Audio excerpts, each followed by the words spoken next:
여러분 안녕하십니까? 시사진단 이슈터치 아나운서 조서연입니다. 천만 서울 시민이 주목하는 이슈를 보다 알기 쉽게 풀어보고 전문가와 함께 깊이 들여다보는 시사진단 이슈터치. 오늘도 가장 뜨거운 주제를 선정해왔습니다. 시사진단 이슈터치 33번째 시간, 오늘의 주제입니다.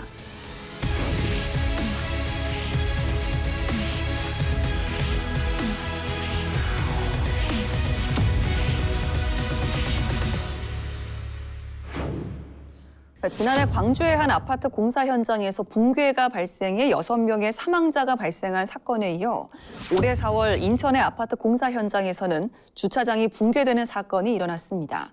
이 밖에도 철근이 누락되고 철근이 튀어나오는 등 전국적으로 아파트 부실 시공 논란이 불거지면서 시민들의 불안함이 커지고 있는데요. 반복되는 아파트 부실 시공 논란에 정부와 지자체 또한 대책 마련을 위해서 고심 중입니다.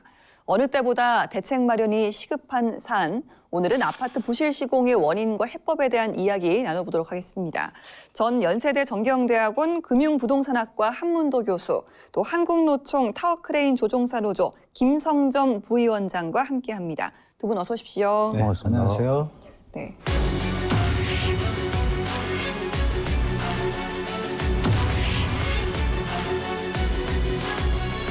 앞서 잠깐 말씀을 드렸었는데요. 이렇게 최근에 있었던 아파트 부실 시공 주요 사례들 간략하게 좀 들어보겠습니다. 한문도 교수님. 2022년도죠. 1월 달에 광주 화정동에서 아파트가 좀 무너졌죠. 외벽하고 다 같이.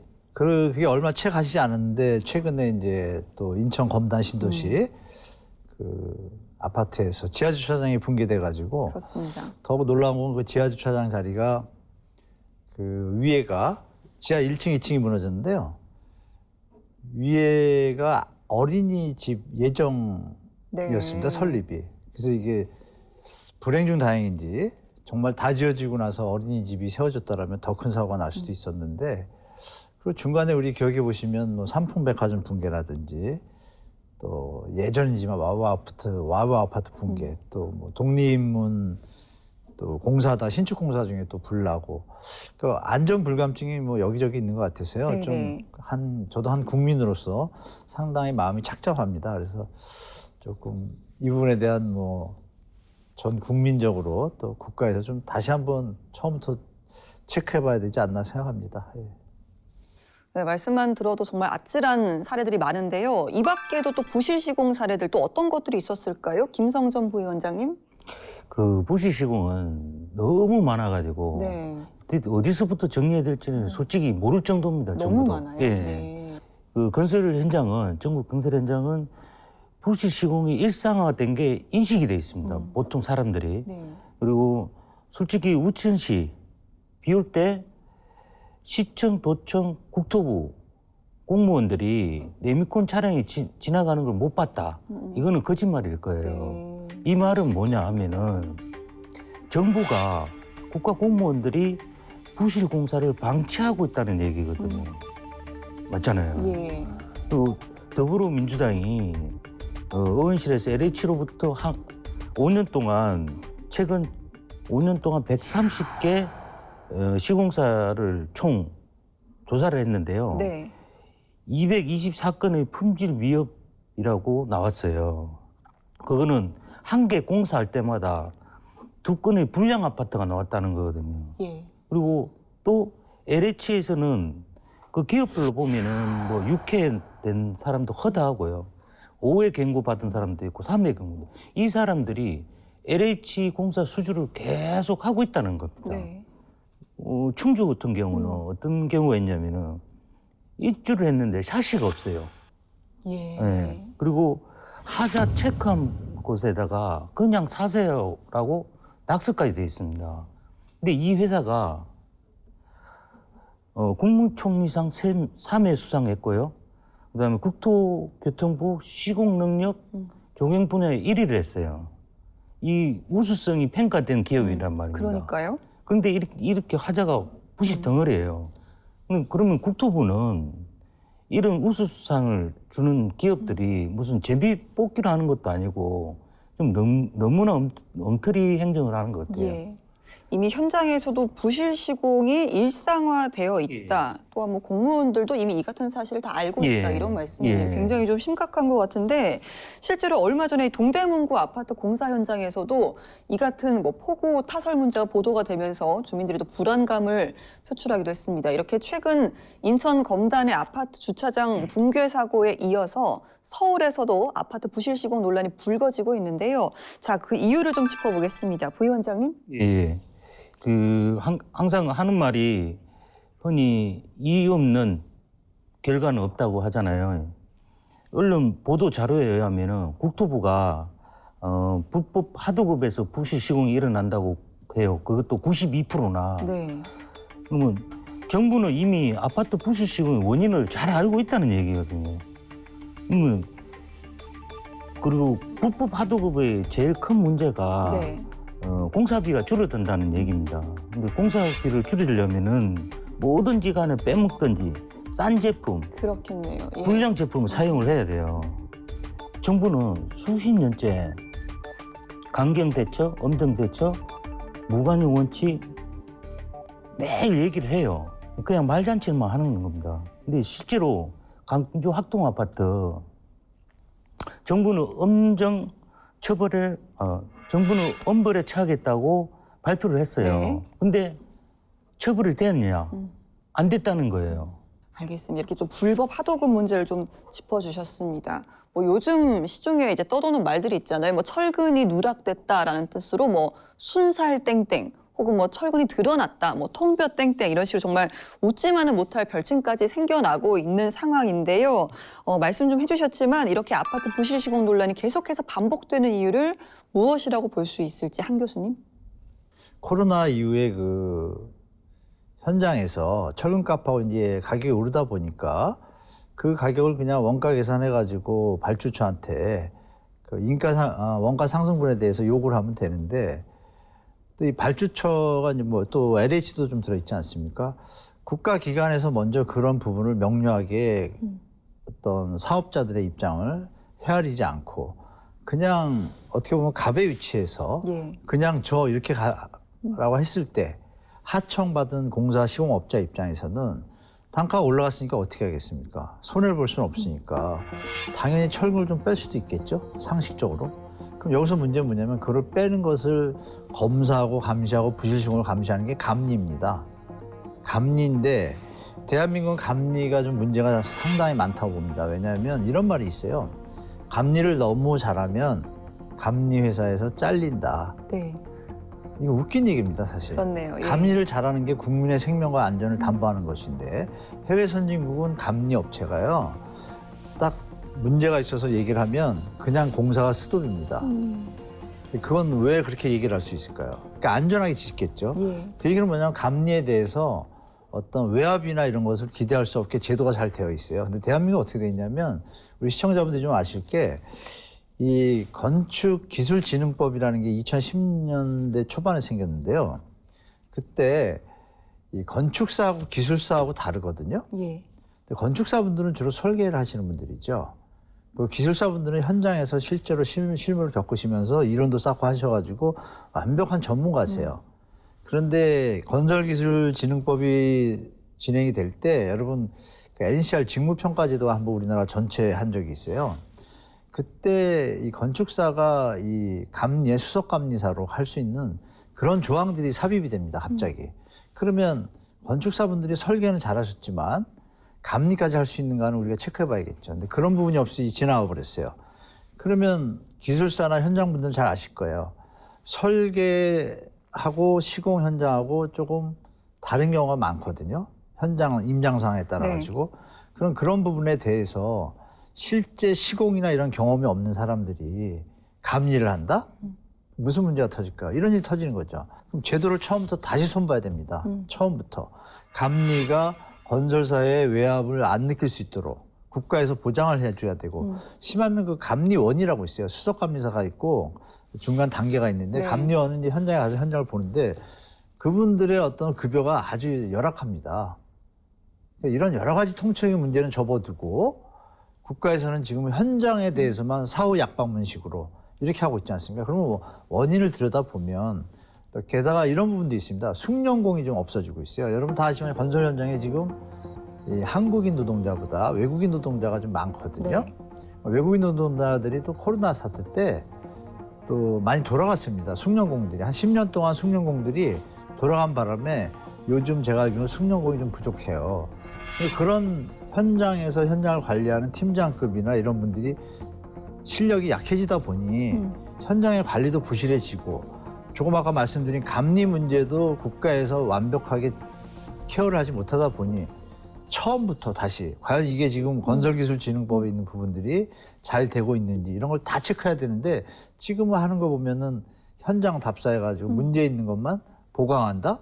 이게 무슨 그럼 또 방치하는 거잖아요. 이런 부분에서 제가 볼 때 원초적인 부분부터 다시 새 출발해가지고 전 국민 전문가들이 모여서 특히 현장 분들이 잘 아시거든요.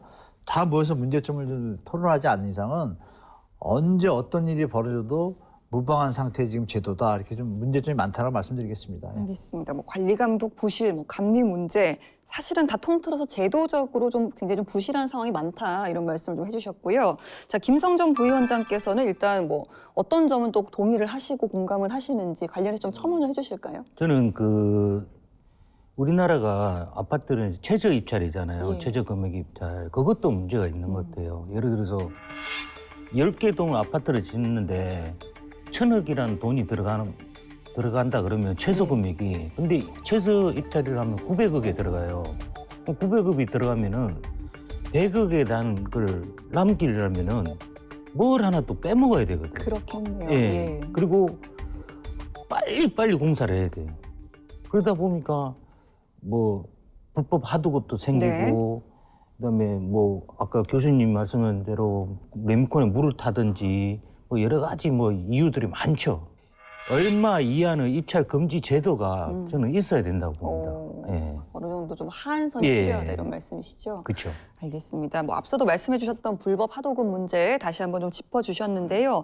결국은 이제 산업의 전반적인 구조를 바꿔야 된다 이런 말씀으로 좀 이해를 하겠습니다. 자, 이렇게 부실 시공 아파트들이 부동산 시장에는 또 어떤 영향을 미칠지 이 부분도 좀 궁금해집니다. 한문도 교수님. 전반적인 국민 정서상 아파트 확인하고 들어가야겠다. 잘 지었는지.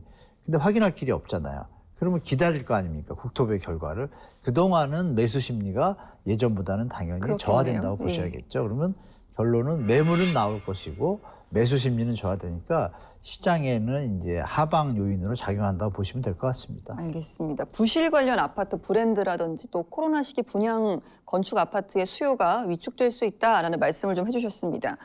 이런 논란이 계속되니까요. 서울시에서는 부실 시공에 대한 해법으로 공공건설공사에 이어서 민간 건설공사 현장에서도 동영상 기록 관리를 하는 방안을 추진하고 있습니다. 이런 대책에 대한 실효성도 궁금해지는데요. 부위원장께서는 어떻게 생각하시나요? 저는 실효성이 없다고 봐요. 없다. 예. 네. 서울시는 공사하는 곳에 동영상을 촬영하겠다. 예. 그다음에 국토부는 건설 현장 타워 크레인에다 영상 기록 장치를 설치하겠다. 근데 이거는 제가 봤을 땐 두 군데 다 탁상 행정이에요. 네. 보통 요즘에 아파트가 1,000세대, 2,000세대를 이루어집니다. 근데 각 세대마다 뭘 촬영할 건지 부실 시공을 어떻게 그걸 다 네. 촬영을 해요? 안 된다는 거예요. 그럼 그 현장 밖에서 껍데기로만 이렇게 촬영해가지고 뭘 찾겠다는 나 도대체 이해를 못 하겠습니다. 네, 네. 근데 저는 간략하게 부실 시공 그 두 가지만 택하면 돼요. 골조만 단단하게 치면 되거든요. 네. 그러려면은 어떻게 하면 되겠어요? 차라리 레미코 회사 정문에다가 CCTV를 달아가지고 우천시에 레미코 차량이 못 나오게 한다든가. 네. 네? 그러면 아파트 한 개 층 올릴 때 어느 정도의 시간을 주면 되는 거예요.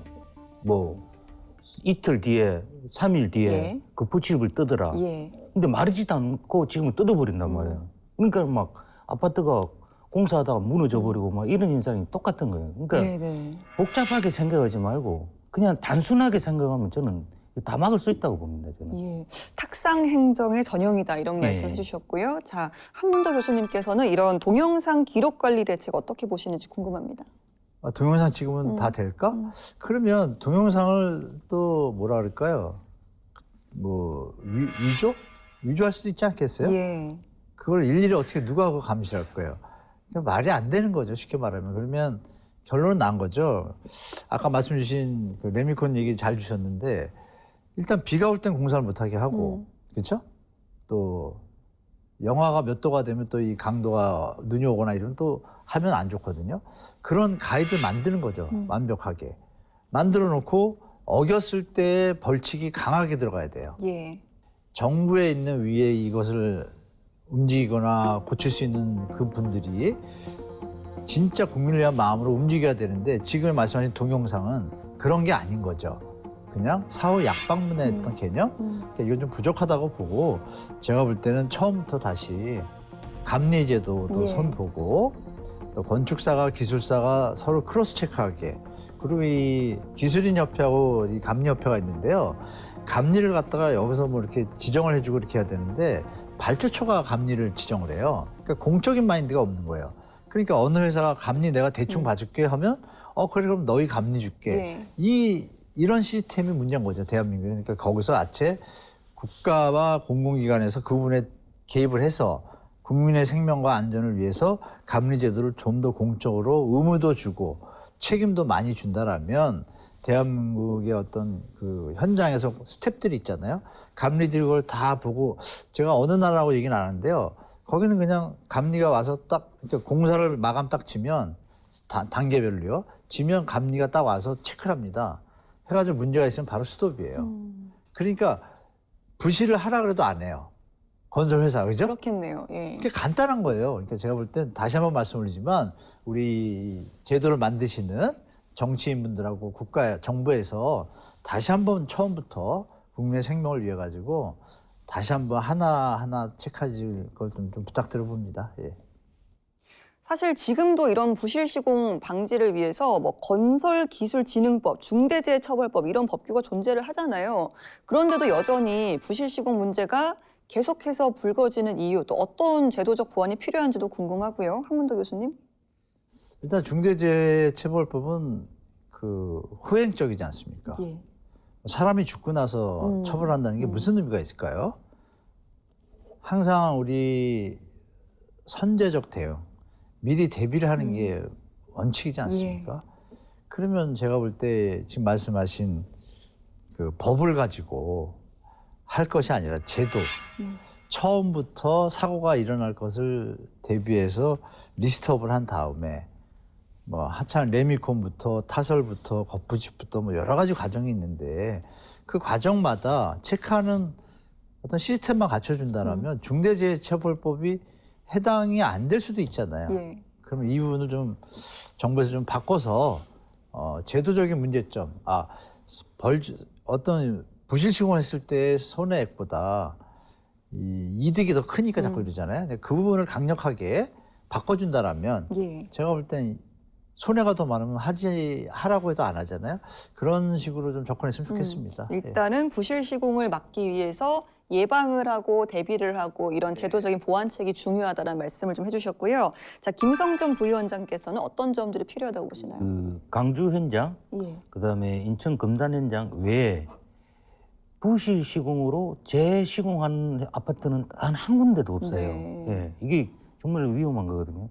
그러면 부실 시공 조항을 몇 가지를 만들어서 뭐 1분에서 5분까지 걸렸다. 그러면 재시공을 방안을 하면 되는 거예요. 그러면 건설사들이 다시 그러지는 않겠죠. 그렇겠네요. 왜냐하면 재시공하면은 회사에 존폐가 생기니까요. 그러니까요. 네.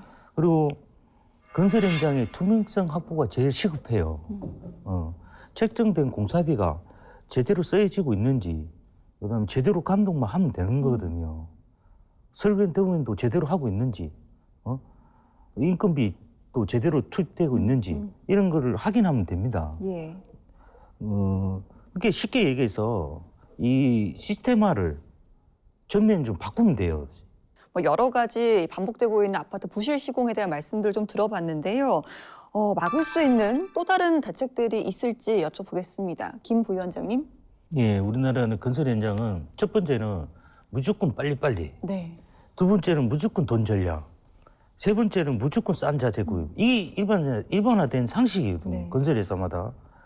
그런데 이 공통적인 행위를 정부들이 다 알아요. 아까 말씀드렸지 예. 불법 하도급이 주 원인이다. 근데 대한민국의 불법 하도급이 92%다. 그럼 92%라는 건 100%라는 얘기 아니에요. 그럼 문제점을 바꾸면 돼. 그럼 직접 시공하면 돼요. 불법 하도급 안 하고 직접 고용하고 네. 직접 시공하고 이러면은 이런 현상이 안 일어난다는 거예요. 그 정부가 직접 이제는 나와서야 돼요. 시스템화를 이제 바꿔야 된다는 겁니다. 예. 더 이상 이제 불법 하도급으로 인해서 부실 시공, 뭐 막대한 공사비 이용, 그다음에 건설 현장의 부실 공사, 네. 안전사고 이게 해결이 안 되면요 절대로 해결 안 됩니다. 알겠습니다. 무엇보다도 불법 하도급 문제부터 좀 해결하기 위한 노력이 필요하다 이런 말씀해 주셨고요. 자, 아파트 부실 시공 막기 위한 대책들 한문도 교수님께 여쭤보겠습니다. 우리가 과정이 중요하잖아요. 지금 부실 시공은 과정을 만약에 잘 체크했다면 일어나지 않잖아요. 그러니까 과정의 어떤 공정성이나 투명성을 확보하려면 위원장님 말씀 주신 거 당연히 들어가야 되고요. 또 제가 드린 말씀대로 애초에 가이드만 잘 잡으면 되거든요. 정부의 의지가 필요한 거예요. 근데 이 부분이 아주 미약하다고 보고 네. 끝으로 이제 인력 부분인데요. 인력 부분이 자꾸 현장에서 해외 인력 노동들이 건설 현장에 많이 들어오고 있거든요. 그리고 숙련된 분들이 자꾸 연세가 들어가시고 근데 이 부분의 어떤 인력 보충이나 어떤 대우 이런 것들이 다른 어떤 직종보다 좀 열악한 부분이 좀 있습니다. 이 부분에 대해서 좀 정부가 어떤 건설 노조라든지 또 그 근무하시는 분들의 처우 개선에 대한 부분을 잘 해준다고 할 때 이분들이 다른 부분에서 어떤 이득을 취하거나 다른 나쁜 짓을 할 생각을 하지 않고 건설 공정에 충실하시겠죠. 네. 그러니까 그거를 또 관리할 수 있는 또 기술 인력이 필요한데 지금 제가 알기로는 점점 그 인력이 줄고 있습니다. 그래서 이 부분에 대한 정말 기술자급에 해당되는 분들을 양성해야 되는데 국가에서 네. 이걸 방치하고 있어요. 방치하고 자생력으로 움직이다 보니까 말씀 주신 부실 시공과 부실 하도급 이런 걸로 인해서 그분들이 자꾸 이 현장을 떠납니다. 그럼 당연히 관리하는 사람이 없으면 문제가 터지겠죠. 그래서 그런 인력 부분에 대한 보강에 대한 문제, 또 육성 문제도 정부가 좀 신경 썼으면 하는 네. 바람이 좀 있습니다. 알겠습니다. 기술 인력 양성, 처우 개선에 대한 말씀까지도 덧붙여 주셨습니다. 자, 지금까지 계속되는 아파트 부실 시공 논란과 이를 막은 해법에 대한 이야기를 나눠봤는데요. 전 연세대 정경대학원 금융부동산학과 한문도 교수 그리고 한국노총 타워크레인 조종사 노조 김성점 부위원장과 함께했습니다. 두 분 말씀 고맙습니다. 고맙습니다. 네, 큰 인명사고로 이어질 수 있는 아파트 부실 시공. 대책 마련에 대한 목소리가 어느 때보다 높은 지금, 이번에야말로 강력한 대책 마련이 필요해 보입니다. 시사진단 이슈터치 오늘은 여기서 마치겠습니다. 다음 시간에도 많은 시청 바랍니다. 함께해 주신 여러분 고맙습니다.